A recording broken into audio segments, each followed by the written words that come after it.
this is Zartan, and you're listening to G.I. Joe Chronicles, which I don't like. It should be the Cobra Chronicles, but no.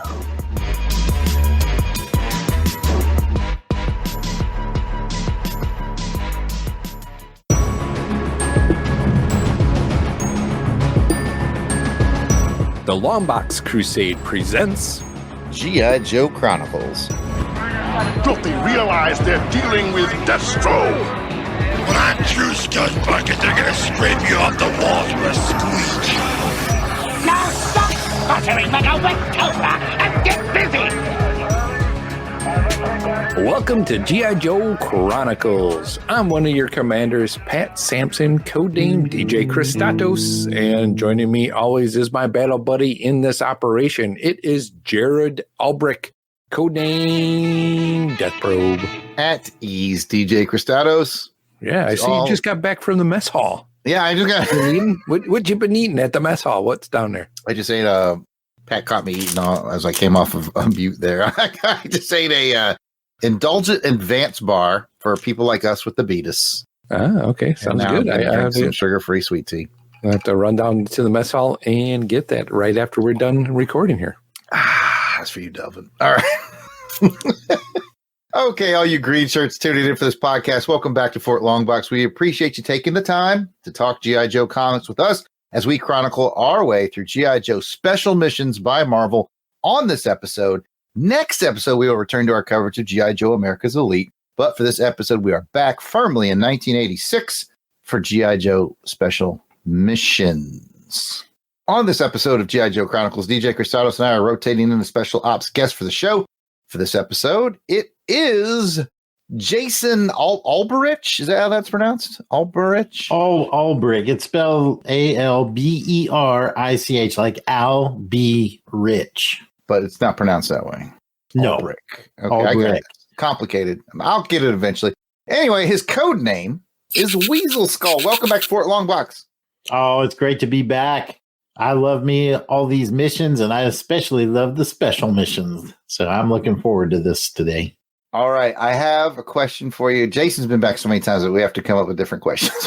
But I have a question for Jason on this episode about his G.I. Joe history. I thought this would be fun because, I know for our friend Aaron Moss, who does the Real American Headcast, he admits, he's got a character that is everybody else kind of thinks is dumb, but he kind of loves, and I think it's Raptor for him, right? Mm-hmm. And I think we all have a character that's kind of silly, or maybe doesn't get as much love, but we love him. For me, I like Fast Draw with the 2 rocket backpack thing. I thought he was a lot of fun. So Jason, who is your Joe or Cobra maybe that you thought a little bit silly, doesn't get a lot of limelight, but you kind of like him? Silly, doesn't get a lot of limelight, but I kind of like him. I'm going to go with Cobra Law, man. The whole group? The whole group. They were just insane. It's like somebody was borrowing Orsted's mushrooms when they came up with that concept. It's one of those things where G.I. Joe, to me, I kind of got off the train around Series 3, right? When Series 3 came out, that's kind of when I got a little bit too old to be collecting. And by Series 3, they were starting to get a little they were really kind of scratching their heads and coming up with ideas. But some things come all the way around from so zany that you're just like, man, that's bonkers. And you can kind of open up a whole new world of sci-fi action with those Cobra Law figures. And then they were really kind of prevalent in the movie, which I babysat this kid. And I got to admit, I kind of got into the movie a little bit, So maybe it was the movie that was really kind of my indulgent because, I couldn't tell my teenage buddies that I'm watching G.I. Joe with a 9-year-old kid, that I'm babysitting all the time. So, yeah, I guess through that movie, Cobra Law. I don't fault you. I mean, they made such interesting figures because they were so different. You had Globulus, which had that long snake-like body, and then you had Nemesis Enforcer, which is everybody's favorite, right? And then did the girl get a figure? I don't know that she did. I remember I can't remember. the foot soldier from Cobra Law did. I don't know if the girl. I don't know if the girl did or if later on she did. Maybe. Anyway, they were different enough that you were like, oh, they were eye catching. So I get it. Like, I think that was a jumping off point for a lot of people on G.I. Joe. That was the corner that some folks couldn't turn. I was young enough to make the turn, but I think people older than me, not so much. But they were visually interesting. And I'd be remiss if I didn't let Pat answer this too. Who's your B team guy that you kind of like? That is a tough one because there's so many different as I go through here and just thinking of all the different characters out there. Jason did take a good one. The Cobra Law people were odd and out there. I kind of like Tunnel Rat. Yeah, he's he's a cool character. He got some. I was gonna say Tunnel Rat, but was he like not in some stuff? Yeah, a little bit. I would call him sort of B level. Not, and I don't mean that's disparaging. He's just not like the typical Joes that we see. So yeah, Tunnel Rat was cool. He had a cool design. He was really cool design. Yeah, cool weapon. And then it helps too that when we were young, we were kids, being a military family. Jason had, I think specifically somewhere along the line, library sale or something, he picked up a book about tunnel warfare in Vietnam that we both read, and it's fascinating and terrible. Yep. Yeah, it's terrible and fascinating, but so is all of war, really. But that gave an extra layer to me for Tunnel Rat, because I was like, I get it. It's unenviable work. Well, now that we're all depressed, let's turn it over to DJ Kristatos. Pump it up, DJ Kristatos. We have an intelligence report to do. All right. Well, for this intelligence report, we will be covering for this mission G.I. Joe Special Missions number 2, which was published by Marvel. It's got a cover date of December 1986. Writer was Larry Hama. Penciler was Herb Trimpe. Inker, Herb Trimpe. Colorist is Bob Sharon. Letterer was Bob Harris. Cover art goes to Mike Zeck. Zeck. And Dennis Jenke. Get that Jenke Zeck kind of vibe going on. And speaking about that cover, let's go ahead and get a cover description from Death Probe. The standard 1980s G.I. Joe logo is smaller across the top, making room for the larger block letters. They're red with black highlights. It says Special Missions. Duke stands in the yellow corner box that reminds us that it is Marvel's 25th anniversary in 1986. So that means this is in no way depressing. That's Marvel's well past 50. How old are they now? I don't want to do the math. I can't do the math either. Anyways, the main action is intense. Roadblock, Recondo, and Clutch are pinned down in a village, and the firefight is extreme, but the Joes are giving as much as they are getting, Pat. Thank you, Jarrod, for that cover description. Let's go ahead and see what you guys think of the cover, and we'll go to Weasel Skull. What's your thoughts on the cover? Well, this is one that I've got the issue of, and I love the cover. I'm looking at it right now. I'm a little upset because there's an ink spot on it, so it kind of ruined. Wait, that's not an ink spot. That's Mike Zeck's autograph. What? Flex. I'm flexing like Roadblock over here. Okay, so the cover is awesome. I mean, it's Zeck, and Zeck at his best. We got our 3 in the special missions. We got a lean, mean fighting force of Recondo, Roadblock, and Clutch. And I love the battle expressions on their face. Roadblock just, you could hear him yelling, just laying down fire. You see the smoke coming off his weapon. You can see the sandbags exploding in front of him as they're impacted by bullets.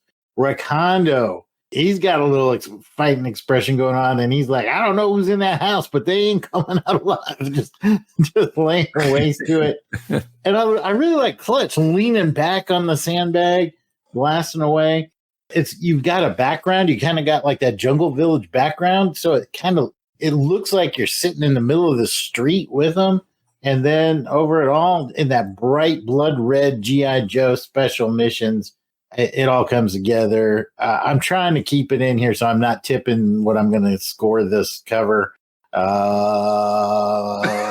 a 10. Go. I knew it.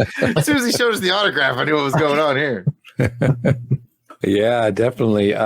This is, again, a Zek cover.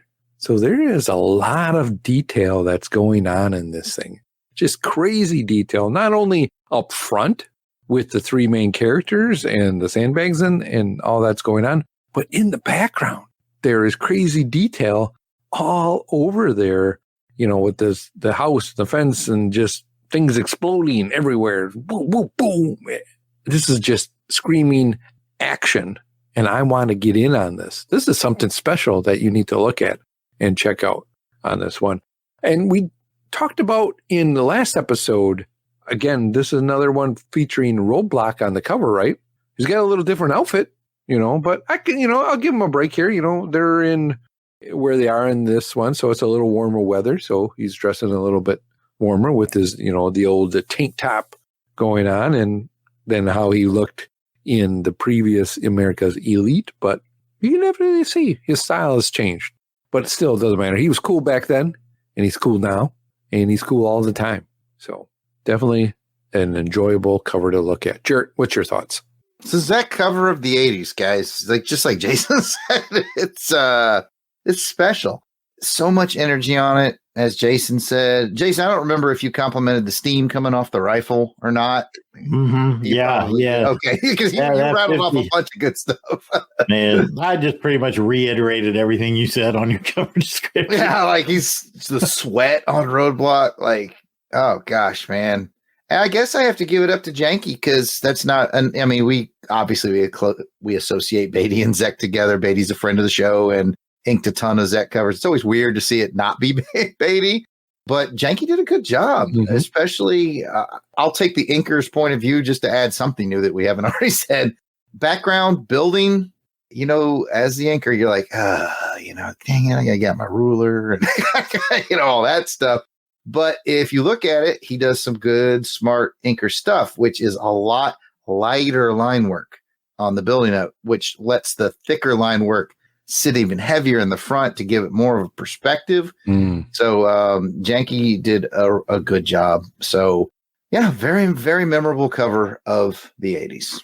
And I think the score, which we will get to, much like many covers we talked about, Pat, will be determined by how much of a fan you are of the characters on the cover. Oh, yeah, definitely. I believe it should be. And speaking about the score, let's go ahead and get to our rating of this cover on a scale of 1 to 10 flag points. 1 meaning you didn't like it at all, and 10 meaning it's perfect and it should be a recruiting poster out of it. Jason, 1 to 10 flag points. How many are you laying down on this one? I'm giving it the full 10. This is one that I would hang up on my wall, and definitely one which I have got autographed by the artist. So, and I do like all three of the characters that are on the cover. I know I think I might have said I would never give a 10 to anything that didn't have Stalker on it. So I might be breaking my rule here, but this one is worth breaking the rule. It is gorgeous. 10 from me. Yo, Joe! That's a 10 for Jason. I am going to be just a little under it with a 9. I can definitely appreciate where you're coming from on this one. It is one of those iconic ones, again, that you notice because, this is the second issue of Special Missions. Jason, you really mentioned it too as Special Missions in red, and it's bigger than just G.I. Joe Real American Hero on that top there. So it really means something, and I can just remember how excited I was when these were coming out. I was like, oh man, 2 Joes in 1 month. Oh man, I'm so excited for this. Oh, I couldn't wait to read these. And we'll get into the story a little bit more on this one too, and just the nostalgia, how I felt about that as well. But I'm at a 9. Jarrod, where are you going to be? Oh, man. Unenviable spot here. I just got a text from Joe November, and he said I could do 9.5. That's all. What? Wait a minute now. Did you hear it? Oh, there it was again. There goes the text sound. I want to see that text. Yeah, I'm gonna text Joe right now and see what he says. Oh man, you know what? I'm gonna end it at the 9 with you, Pat. Just because, like, if it had one of my more favorite Joes on it, like if it had a Beachhead, a Stalker, Snake Eyes, so on and so forth, it would hit 10 because it's that good. My favorite Joe of these. Let's play a fun game called "Who's Your Favorite Joes on the Cover?" I would say I like Roadblock, and then Recondo, and then Clutch. It's all very tight, though. I'll be honest. Yeah, these are all very good Joes. I don't know that Clutch is going to hit any. Is that an Uzi? I don't know if he's hitting anything with an Uzi. Yeah, they don't care at this point. This is suppressive. Yeah, they're just laying down. Anyways, if you guys feel like ranking the Joes, you can. But I'm going to be at a 9. Could have easily gone 10 if it had a superstar. You know, we all have various superstars. A superstar, according to Jarrod. I like Clutch, Roadblock, Recondo. Yeah, I'm tossed between my heart for an OG Joe, I'm like, Clutch, man, he's been around for a long time. I'd go Roadblock, Clutch, Recondo. Each of us had a different lineup, and I like them all. Oh, totally. Love them all. Definitely.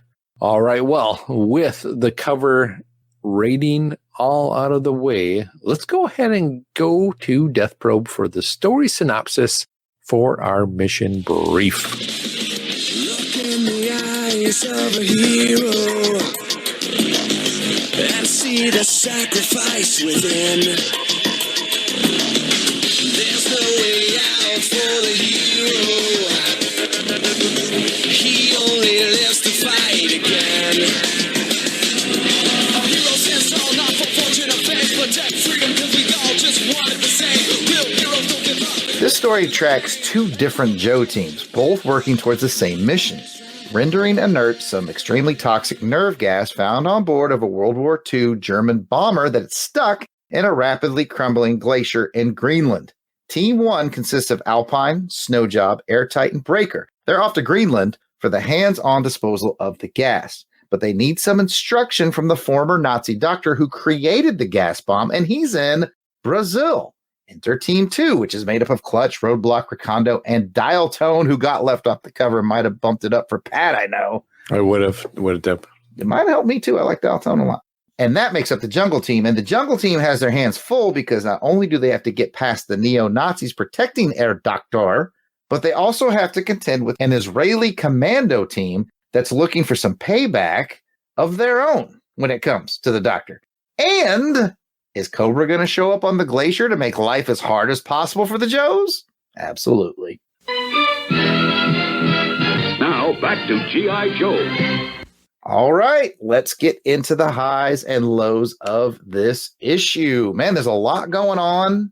It's one of those Hama gets to do more grounded, historically interesting things. I know Jason's chomping at the bit to talk about it, so go. Well, I think I'm going to start my high out with the structure of the story. I liked not just having the 2 teams with 2 distinct missions and 2 unique sets of skills, but even the background of the stories were opposites. You got one team that's in the jungle, you got another team that's up on an ice cliff. And so that made for very interesting flow to the story. No part got really bogged down or too in the weeds, and it kept the action moving. It was like a good TV movie or a movie. You could see that on the big screen. I like that style of it.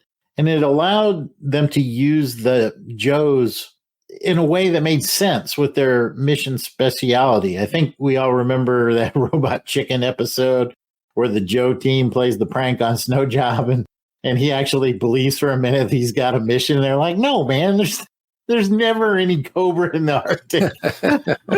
It's a go job for Snowjob. That's right. So for this one, there's actually a job for him to do and for Airtight to do. So you get to see these Joes use their skills in unique ways. That's not just, big shoot 'em ups with Cobra, although you get a little of that too. So big points to me for the story structure. Really, really good storytelling here. Over to you, Pat. And I wholeheartedly agree with Jason. A good balance of 2 climates, literal and storytelling. Definitely. I agree with that on the storytelling. The the two parts kind of combining, and they didn't spend too much time on one or the other. It was equal amount to tell the story that they needed to tell. And Jason kind of put in a little bit of it with the right people being the staff that were used, the Joes that were used for their speciality. And what I like about special missions is Hama is bringing back some OG people, right? You have Clutch, an OG guy from way back then. He is in this mission. And you have Breaker, who's in this mission as well, too. So it makes sense. You need a comms guy on one team, and then you need Dial Tone, who's a comms guy on the other side. So it totally made sense. But it was really cool to see these two guys kind of keeping a spotlight. In the story, Breaker actually does something.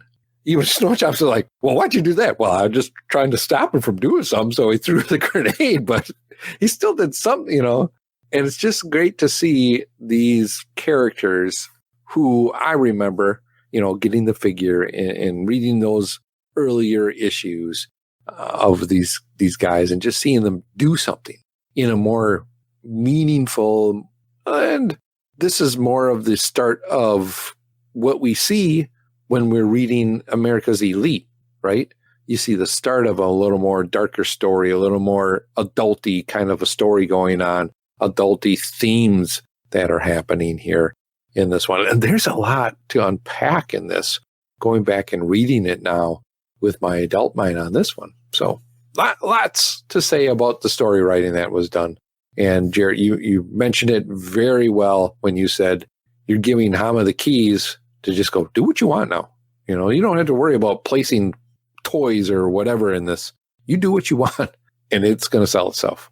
Yeah. And then, like you said, we all kind of knew that Hama had some of his favorites. They're the Joes that permeate throughout his amazingly long run. Yeah.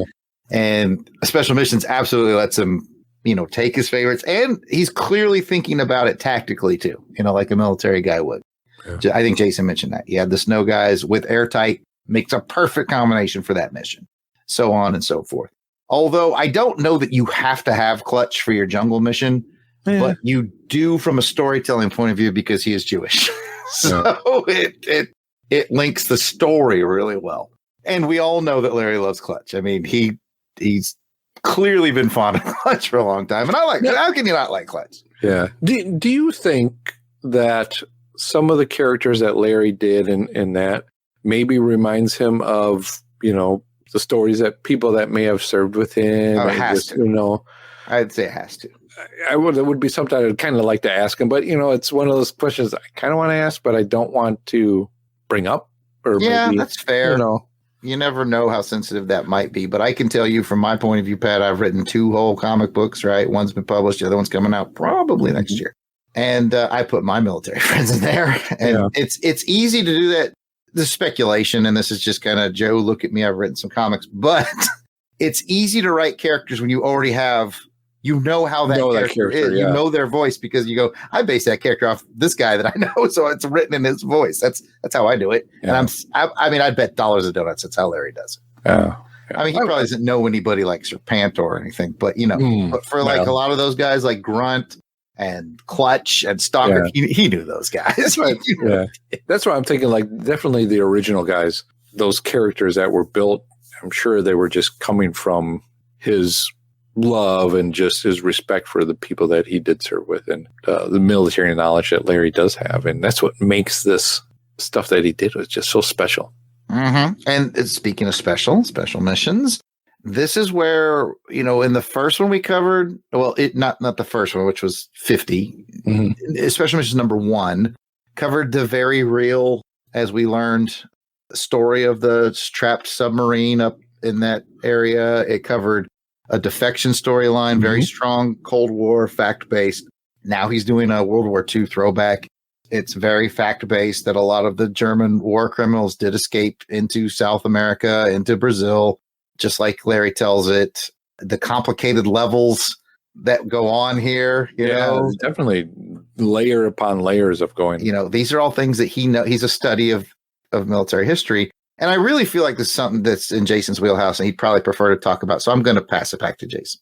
Yeah, this is one of those comics, that we need to be careful of a little bit on the show because, I mean, it's particularly in today's political climate with the things happening going on, that you could easily turn this into a political discussion.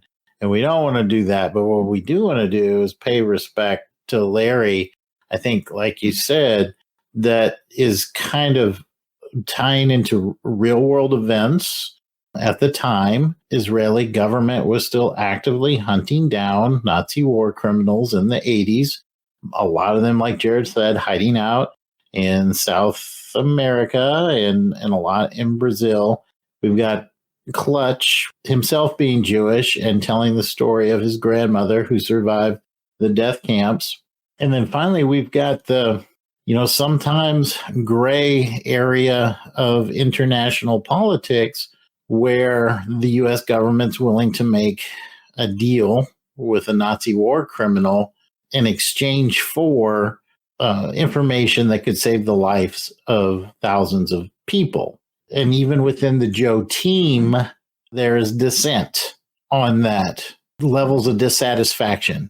And Clutch, I think, is the team leader who has a personal connection and probably has the right to hate this doctor the most, feels that tension between his orders and what he and the rest of his team feel are morally right.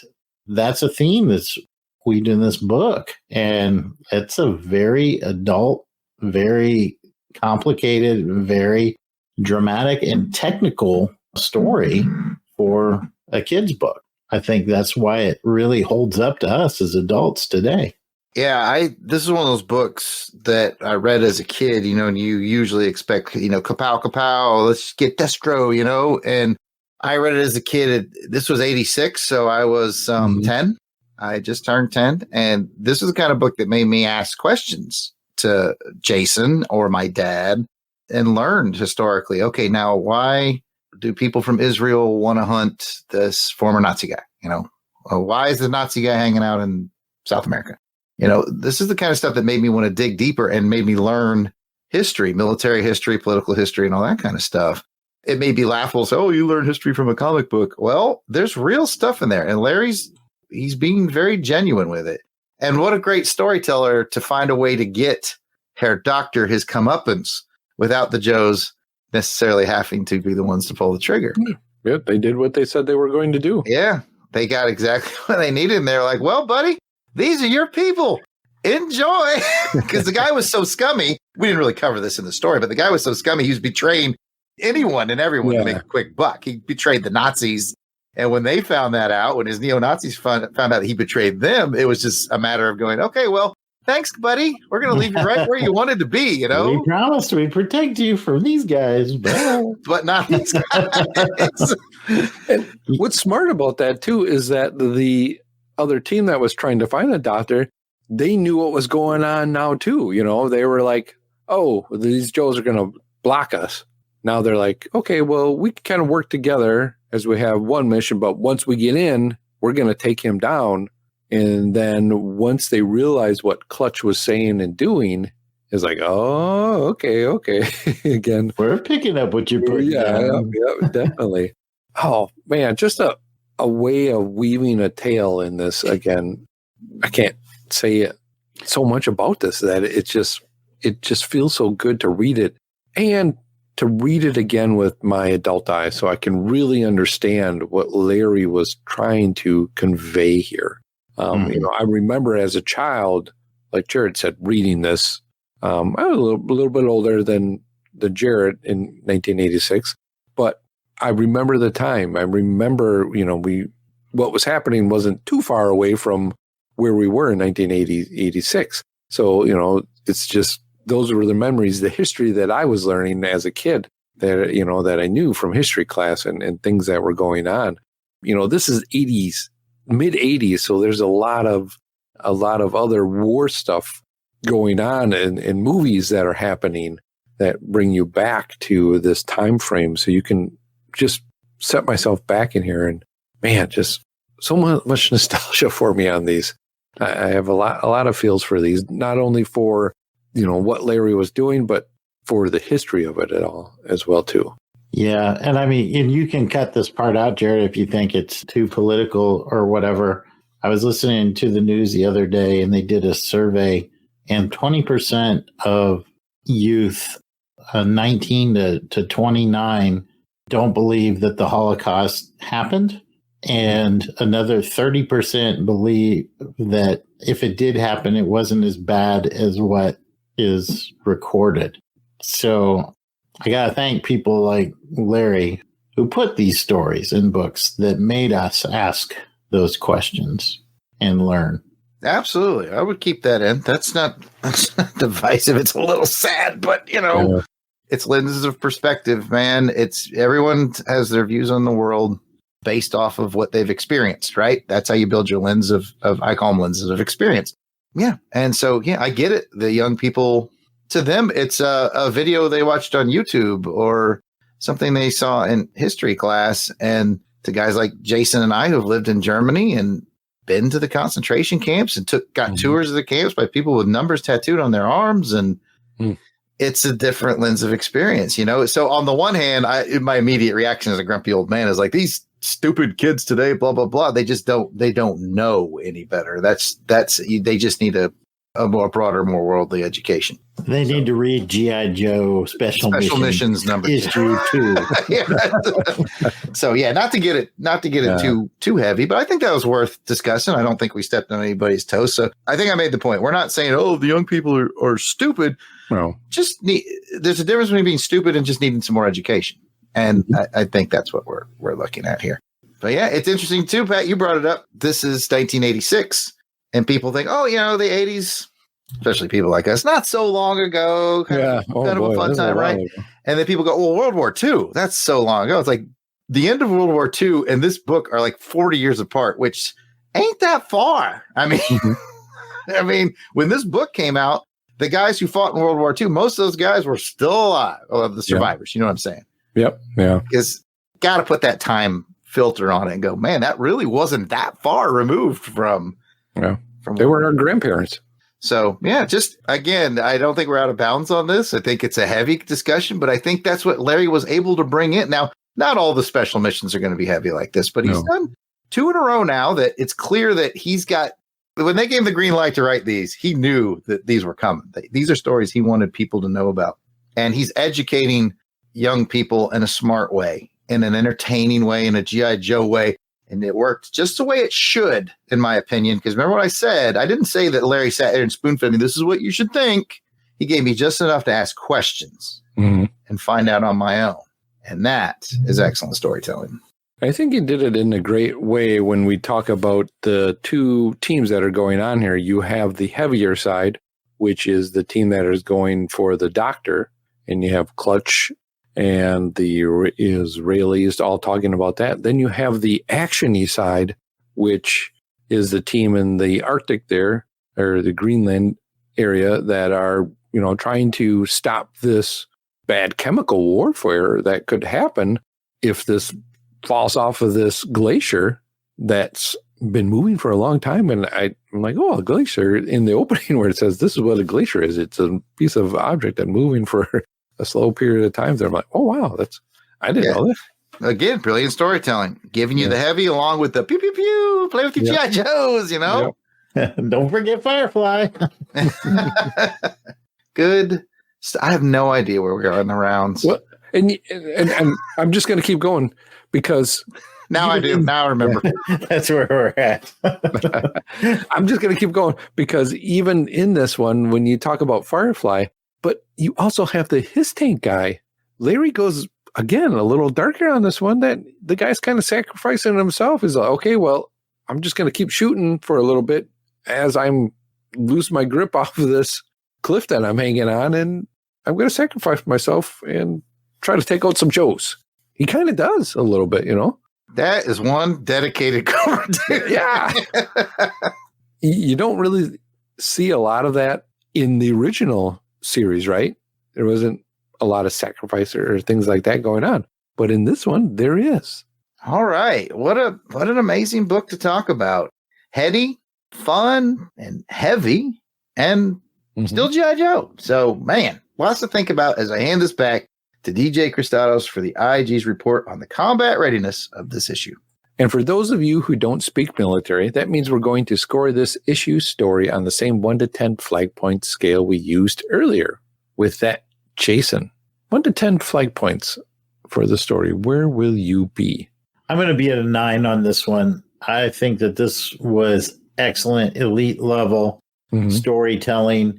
It was a good, tight script, had interesting, compelling storylines. We talked about diverse locations. We had 2 parallel stories that were happening, and I think flawlessly woven together.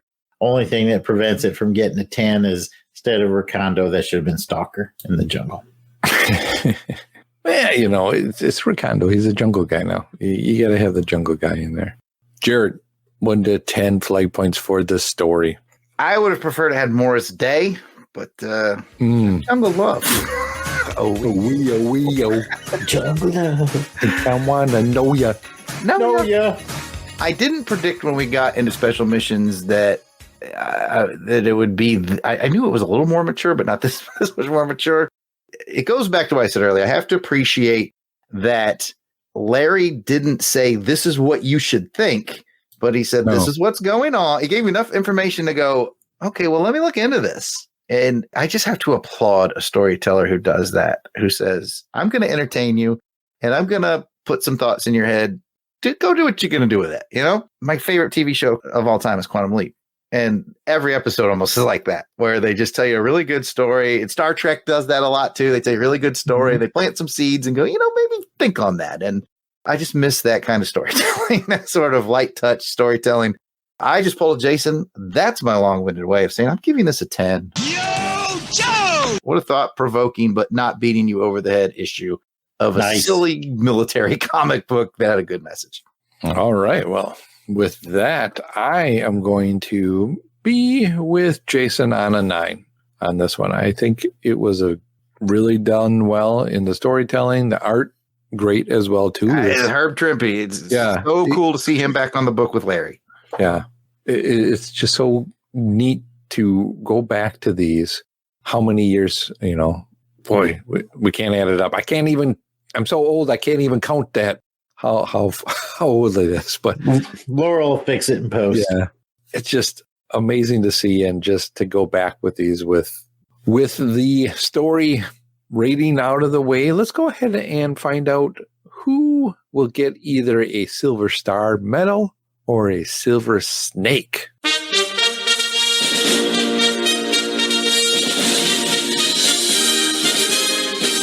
This is where each of us will get to award a character in this issue who went above and beyond or below and sneaky in their call of duty to do what they needed to do. Jason, who's getting your silver medal? Well, you mentioned him in your comments. Silver Snake posthumously goes to Cobra Hiss Driver. My man drove off the cliff, held on to the cliff, was falling off the cliff.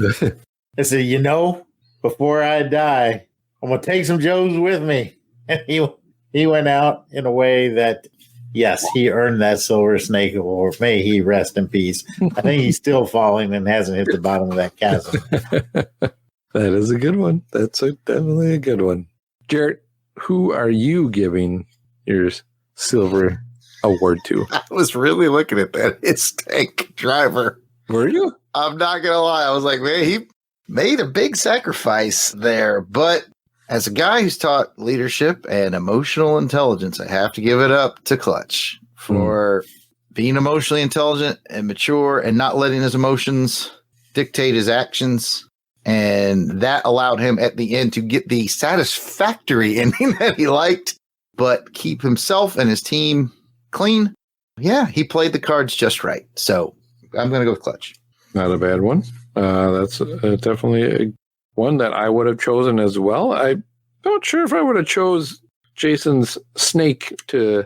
That's dedication, man. Yeah, it is. I wish I had that level of dedication with my staff at work. It is. I want to give it to 2 people. I'm going to give it to Recondo, and I'm going to give it to Roblox, because I don't know did Ricondo know that Roblox was going to knock him out so that he can sneak away later on? Or did it just work out that way? And he's not mad at Roblox for being, Roblox. Or maybe, maybe even Roblox just to, just kind of gave him a nice, a little tap on it. But I got to give it to Ricondo for playing this part of Possum in order to then sneak away and do what he needed to do in, securing.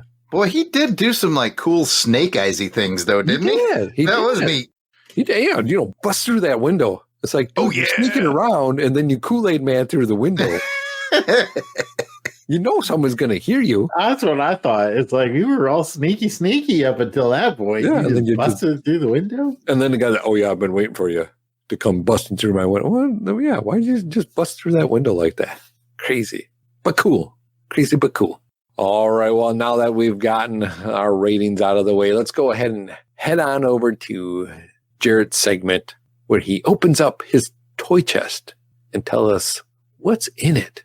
What's in Death Pro's toy chest? It's here, the G.I. Joe collection, each sold separately. G.I. Joe from Hasbro. All right, Pat, in my toy chest this time around, of course, I'm going to take someone or something that's featured in this issue and give you a brief toy history on it. And in this issue, I've selected Airtight. Airtight is a hostile environment specialist. His real name is Kurt Schnurr, which is fun to say, Kurt Schnurr. His name is Kurt Schnurr. He is a specialist in ordnance and CBR warfare. I would like to hear Pat's guess at what CBR stands for before Jason tells him what CBR stands for. Chemical? Yes.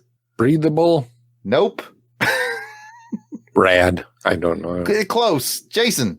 Radiation. Chemical, biological, and radiological.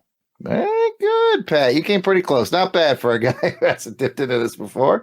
Kurt Schnurr, which is still fun to say, he's from New Haven, Connecticut. He appeared in Series 4 in 1985 and was discontinued in 1987. He came with black air hoses, a black sniffer. That's right. It's not a gun. It's a sniffer. A green compressor pack and a black black hose. I always thought that sniffer was like a vacuum, like to suck up the. Oh, you know what? I probably did too. When I was a kid, I was like, "Oh man, where's that get stored?" Does that go? Yeah, it's more of a sniffer instead of a storage unit. I guess we could say. There are currently 4 versions of 3 3/4 inch Airtight, and it's now time to ask: did you have it, Pat? Did you have Airtight? No, I did not have Airtight. Sad story. Jason, did we have it? I think we did. I'm pretty sure we did because I remember we used to play with him on the battle platform, if I remember. That's how I recalled as well. Again, I feel like he was a trade secondary. I don't know if I bought him new. Possibly a shed acquisition for you. I don't think. I mean, it's not one that I would buy new. Yeah, it wouldn't be one that off of the shelf. I wasn't like, I got to get Airtight. That's a cool one. No, I wanted more like Spirit Iron Knife and those kind of guys. Mm-hmm. Yeah, but it's kind of cool to get a specialist like that, So yeah, I liked him. I thought he stood out. His design was pretty cool. And that's Airtight, ladies and gentlemen. I think the big takeaway from this is not a gun. And it's not a big vacuum storage thing. It's more of a sniffer, just to let you know. See, I didn't know that, so I learned something. I didn't either. I thought it was a gun. I'm like, why does that gun look weird? So basically, he just carries that around, and it checks to see if there's anything bad in the air, and then if so, take it from there. But okay. Anyway, I feel personally bad for Airtight, and I know Jason does too. I've spent at most at one time maybe 6 hours in full Chem Warfare suit get up. And at just 6 hours, I was done with that. I was like, I'd rather die. I would rather, it's so uncomfortable, especially in a hot climate. It's ridiculous. So yeah, you're dripping sweat at the end of that. Yeah. I had to do the obstacle course in Month 4. Oh gosh. Man. Brutal. Like I can remember taking off there's boots you put on over your boots. There's like these rubber boots to go over the boots. Sure. I can remember guys taking those off and pouring sweat out of it because that's how bad you sweat. Oh boy. Because I took my training in it in North Carolina in the summer, which was hot enough. And then when do you actually wear it? Well, if you're like Jason, in the Middle East. It's like, come on, man. Like I said, after a couple hours, I'm like, you know what? I'll just, whatever gas, I'll take it. I don't care anymore. So anyways, that is Airtight. God bless you, sir. You're doing the Lord's work. That is it on Airtight. Kind of a cool toy. All right. Well, now that we've talked about Death Pro's toy chest, let's go ahead and get into Combat Comms. Call it G.I. Joe. Go get Breaker. He can do it. As always, we want to start off Combat Comms with our roster of our battle-hardened Crusader Club veterans. These are the fine folks that have joined our Crusaders Club. They enjoy early access to special Longbox video episodes, free raffle giveaways, voting on show programming, and so much more. These are the folks reaping the benefits and giving some much appreciated support to the show.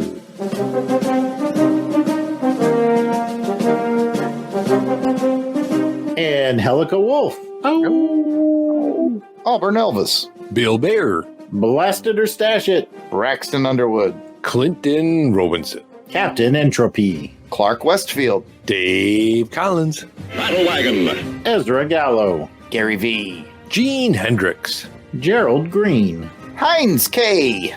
Jason Keene, who I thought was going to be originally on this, but turned out we got the wrong Jason. Or did we? Yeah. Or maybe it was Jason Lady. Jeremy L. Jim Jarman. I hope you like Jim Jarman too. Our very own battle buddy, Jim Meal. And Joe Thomas. John Watson. Josh Strickland. Candace Ward. Kathy Bright, the MVP. Matt and Lissy Paso. Mark Ross. Maxwell Traver. Miranda W. P.D. Devons. Paul Hicks. Rick from Jeff and Rick Present. Rob Morgan. Samantha Maney. Sean Urbanski. Spidey 67. Jarrod, hand me those spreadsheets. Richie. Steve Cronin. Tim Price. Tony Pennington. And now, with Swivel Arm and Battle Grip, Toronto Cop. If we missed anybody on our list, we do apologize. Please keep in mind that we record these episodes well in advance of release. So if you are a recent addition, we should be adding you soon. But until then, don't worry about it. Relax, fella. Take a load off. Just let us know that we missed you by sending an email to contact@longboxcrusade.com, and I will personally get it all squared away out because I get those emails and I would love to hear from you. Whether we miss you or you just miss us, we want to hear from you. You can do that by sending an email to contact@longboxcrusade.com and we will get it all straightened out. So you might be asking yourself, how do I become a Crusaders Club member? You know, it's simple. Just head on over to patreon.com, search for Longbox Crusade, and for as little as $1 a month, you can get all the access to the amazing world of the Crusader Club. So go. What are you waiting for? Come check us out. Head on over to patreon.com. You will thank us later. As a reminder, you can also call and leave a voicemail at 707-532-5269. That number again is 707-532-LBOX. Pick up the phone, over. I got you 5x5, over. Read you loud and clear. And that will bring us to mission complete status for this episode of G.I. Joe Chronicles. If you'd like to hear more from us in the realm of comic books, action films, vintage TV, movie serials, and more, check out the entire Longbox Crusade Network. DJ Kristatos, where can they find that? Well, Jarrod, I'm glad you asked. You can find it on Apple Podcasts, Google Podcasts, and most of your podcasters out there. It's on everywhere. So go find us or go to www.longboxcrusade.com. We're also on X, Twitter, Facebook, Instagram, and at YouTube, all at Longbox Crusade. Go find us, subscribe to us, like us, do whatever you do on those platforms. Back to you, Jarrod. If you'd like to chat with us online personally, we can be found at... Thank you, Pat. Oh, I can be found at Kristatos01 on the X. Jason, where can you be found at? You can find me at Jason Alberich on Threads and on Instagram. And, of course, you can find me at Yard Sale Artist on X and Facebook and Instagram. You can check out my artwares at www.theyardsaleartist.com. Thank you guys for joining us for this episode of G.I. Joe Chronicles. We will see you on the battlefield next episode, where we will return to our coverage of the 2006 Devil's Due series, G.I. Joe, America's Elite, Gangster Bang. Yep, that's the name of the next issue. What? Gangster Bang. What? I don't. We'll figure it out. We'll see you guys on the next one. Might Until then, audiences only. Until then, Platoon, Fallout. Yo, Joe.